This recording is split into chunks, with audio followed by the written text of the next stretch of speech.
आप सभी को नमस्कार। आज मैं आप सभी के समक्ष भगवान शिव के इस श्रृंगार के पीछे की कहानी लेकर आई हूँ। भगवान शिव ने गंगा को जटाओं में क्यों रखा है और मस्तक पर चंद्रमा क्यों सजाया है और हाथों में डमरू क्यों लिया है और गले में नागों को क्यों रखा है, तो श्रवण करते हैं इस कहानी को। भगवान शिव को शक्ति का भंडार कहा जाता है।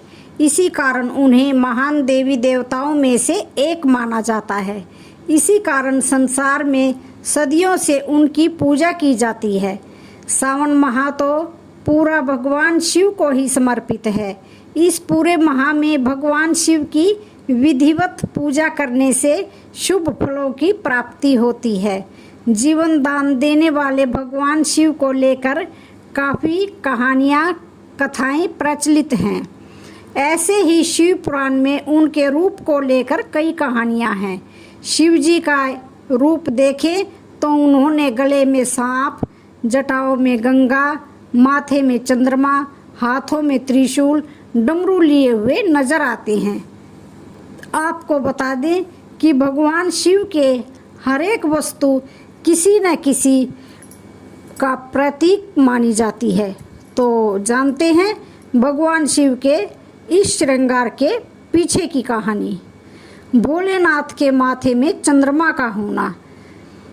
तो जब देवताओं और राक्षसों के बीच समुद्र मंथन हुआ था तो उसमें कामधेनु गाय माँ लक्ष्मी के साथ साथ हलाहल विष भी निकला था, जिससे पूरी सृष्टि को बचाने के लिए स्वयं भगवान शिव ने इसका पान कर लिया था।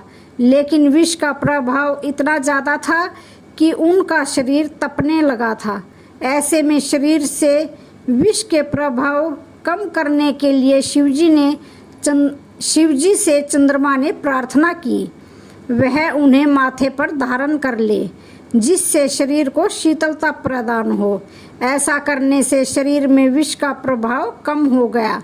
तब से चंद्रदेव शिवजी के माथे में विराजमान हो गए और पूरे संसार को शीतलता प्रदान करते हैं। शिवजी की जटाओं में गंगा होने का कारण। शिव पुराण के अनुसार भागीरथ ने गंगा को पृथ्वी पर लाने के लिए कठोर तपस्या की, जिससे वह अपने पूर्वजों को मोक्ष दिला सके। उनकी तपस्या से गंगा माँ प्रसन्न हो गई, लेकिन उन्होंने भागीरथ से कहा कि मेरा वेग पृथ्वी सह नहीं पाएगी और वह पूरी धरती जलमय हो जाएगी। ऐसे में भागीरथ ने भगवान शिव से प्रार्थना की।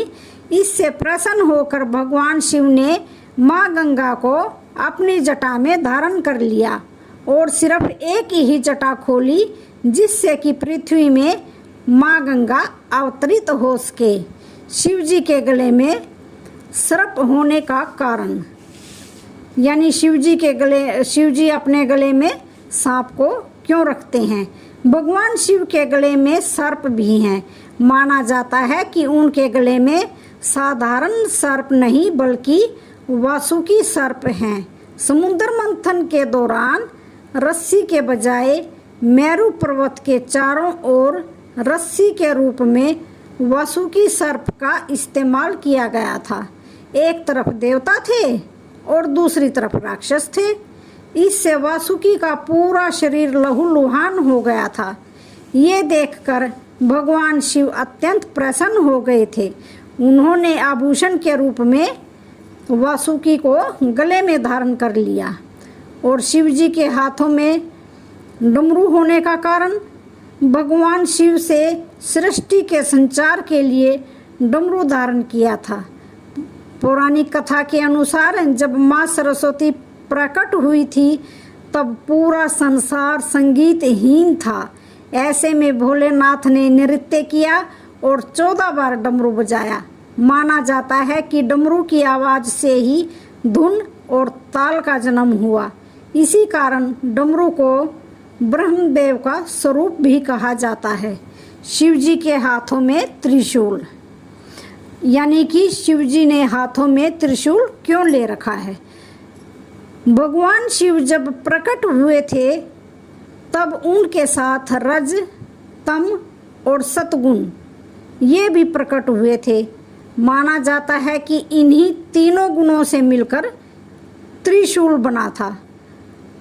भोलेनाथ का त्रिशूल 3 काल यानी भूतकाल, वर्तमान काल और भविष्य काल को जोड़कर देखा जाता है। इसी कारण भगवान शिव को त्रिकालदर्शी भी कहा जाता है। तो आज की जानकारी यहीं तक सीमित है। वीडियो अच्छी लगे तो चैनल को लाइक, शेयर, सब्सक्राइब जरूर करें। धन्यवाद।